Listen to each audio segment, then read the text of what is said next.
নমস্কার বন্ধুরা, Andaman kitchen A to Z তরফ থেকে সবাইকে আমার স্বাগত। আমি আজকে বানাবো কাঁচা ফারসা মাছের তেল ঝাল।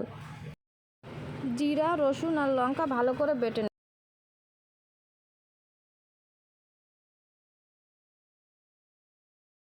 মশলা বাটা আমার হয়ে গেল। হলুদ আর নুন, সরষের তেল দিয়ে ভালো করে এখন আমি মেখে নেব।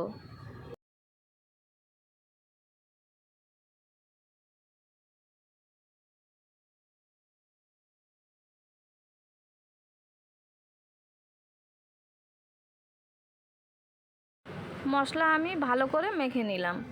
গ্যাস অন করে নিলাম, কড়াই গরম হয়ে গেছে, তেল দিয়ে দিলাম। তেলে দিয়ে দিলাম জিরে ফোড়ন আর তেজপাতা।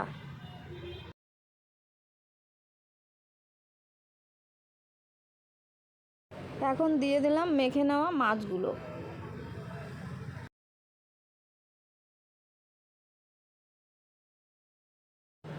মাছ দেওয়া হয়ে গেল, এখন দিয়ে দিলাম সামান্য একটু জল।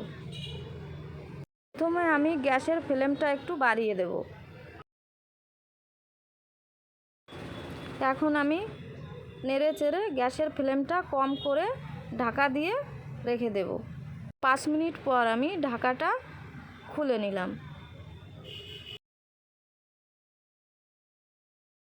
ঢাকা খুলে একটু সময় নেড়ে চেড়ে আবারও আমি ঢাকা দিয়ে 10 মিনিটের মতো রেখে দেব। 10 মিনিট পর ফিরে আসলাম, এসে দেখি আমার মাছের তেল ঝালটা অনেকটা রেডি হয়ে গেছে।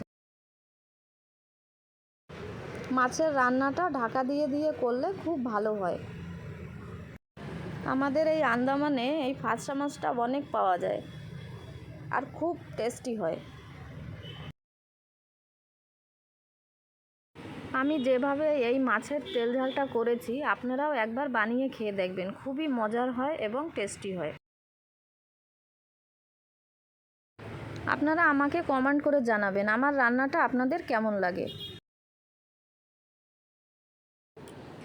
আমার এই রান্নার রেসিপিটা যদি আপনাদের ভালো লেগে থাকে তাহলে লাইক, সাবস্ক্রাইব আর বন্ধুদের মাঝে শেয়ার করে দেবেন।